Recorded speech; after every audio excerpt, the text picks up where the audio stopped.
Another thing I ran into with this string trimmer multi use was that I had a fuel leak. It was dripping on me, and just with age, the things that I ended up replacing were this entire plug, the filter that goes into the tank, the two lines that go up here, and then there's also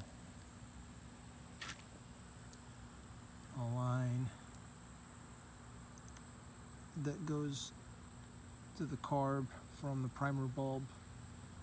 That one had a slit in it, and it didn't seem like it was cracked, but it was just a slit down the middle of it and was leaking from there. Not as much as the other lines, and just like a universal line kit is what I ended up using, as well as a rebuild kit that I had, which had this plug. But you can get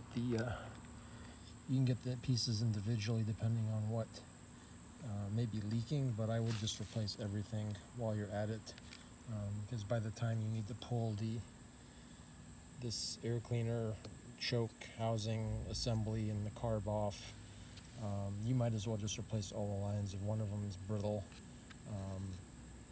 the rest of them probably are. So, or if they're not, they're going to be brittle. So you just do the job once, and I would spend a couple of bucks and just replace in, out, and back and forth. And if somebody's forgotten how this is connected, you've got the pickup line that goes into the tank, that goes into that part of the carb.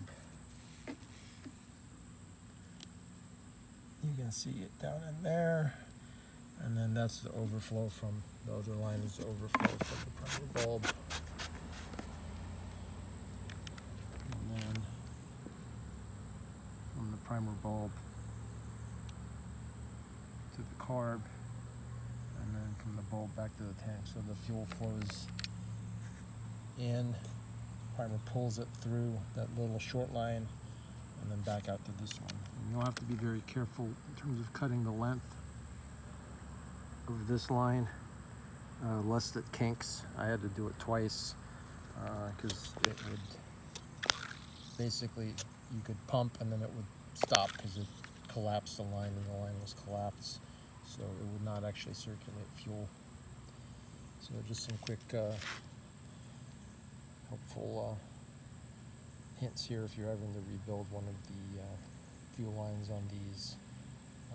And I imagine that the plastic on the primer bulbs also, they wear out with age. So if you got to do one, you might as well just take another couple of minutes. You're going to pull these two bolts off, pull everything apart carefully, and just replace all of it, and then just be done with it.